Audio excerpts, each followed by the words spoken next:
Assalamualaikum warahmatullahi wabarakatuh. Semangat pagi tentunya bagi Soli dan Solihah, karena pagi ini kita akan belajar tentang materi koordinat Kartesius. Dan KD yang harus kita capai adalah menjelaskan kedudukan titik dalam bidang koordinat Kartesius yang dihubungkan dengan masalah konstektual.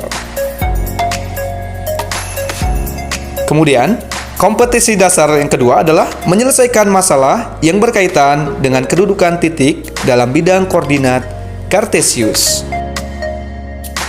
Namun, sebelum kita belajar lebih jauh tentang koordinat Kartesius, kita akan mengenal penemu dari koordinat Kartesius, kemudian mengenal istilah-istilah dalam koordinat Kartesius, dan juga kita akan belajar tentang soal sederhana mengenai koordinat Kartesius. Pada abad ke-17, seorang filsuf sekaligus matematikawan asal Prancis mencetuskan sebuah teori matematika yang kita kenal saat ini dengan sistem koordinat Kartesius. Siapakah dia? Benar sekali, dia adalah René Descartes atau Kartesius yang lahir pada tahun 1596 dan wafat pada tahun 1650.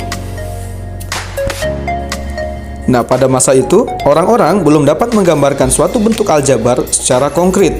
Sampai akhirnya, Descartes merevolusi matematika dengan menyediakan hubungan sistematis antara aljabar dengan geometri. Secara simpelnya, koordinat Kartesius digunakan untuk menentukan posisi pada bidang koordinat. Istilah lain yang perlu kita ketahui dalam sistem koordinat Kartesius yaitu bidang Kartesius. Bidang datar yang terdiri atas dua buah sumbu koordinat yang saling tegak lurus dan berpotongan, yaitu sumbu X yang merupakan sumbu mendatar dan berpotongan dengan sumbu Y yang merupakan sumbu tegak. Untuk lebih jelasnya, kita akan membuat contoh dari sumbu X dan sumbu Y yang saling berpotongan. Oke. Perhatikan pada layar, ini merupakan sumbu tegak atau vertikal yang merupakan sumbu Y. Dan kemudian kita akan membuat sumbu yang horizontal, yaitu sumbu X. Dalam sistem koordinat Kartesius, sumbu Y yang merupakan sumbu vertikal atau tegak dinamakan dengan ordinat. Sedangkan sumbu X yang merupakan sumbu mendatar atau horizontal dinamakan absis. Titik potong antara sumbu X dan sumbu Y disebut juga sebagai titik pusat dan dinotasikan dengan 0.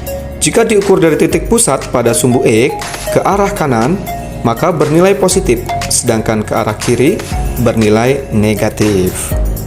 Sama halnya seperti sumbu X, maka sumbu Y jika diukur dari titik 0, maka ke arah atas semua bilangan bernilai positif, sedangkan ke arah bawah semua bilangan bernilai negatif.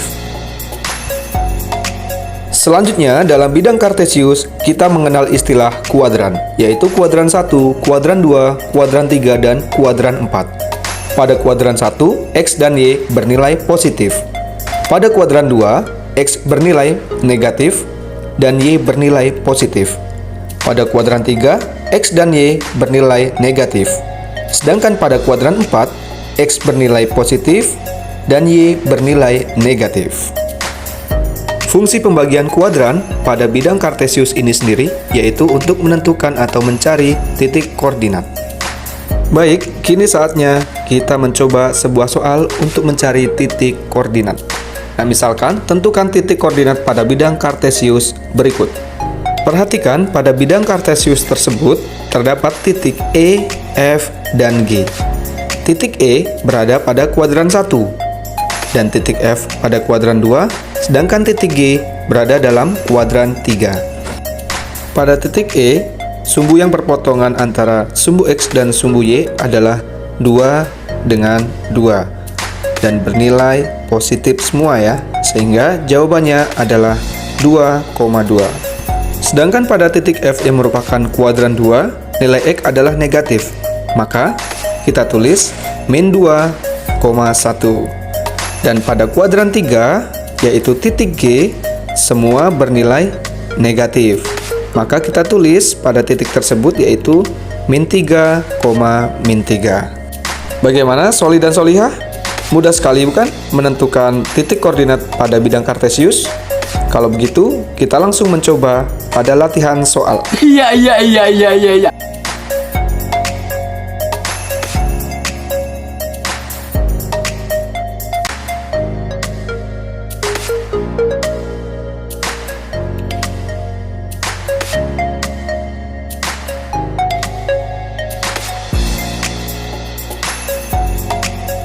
Selamat mengerjakan, dan Abi akhiri. Wassalamualaikum warahmatullahi wabarakatuh.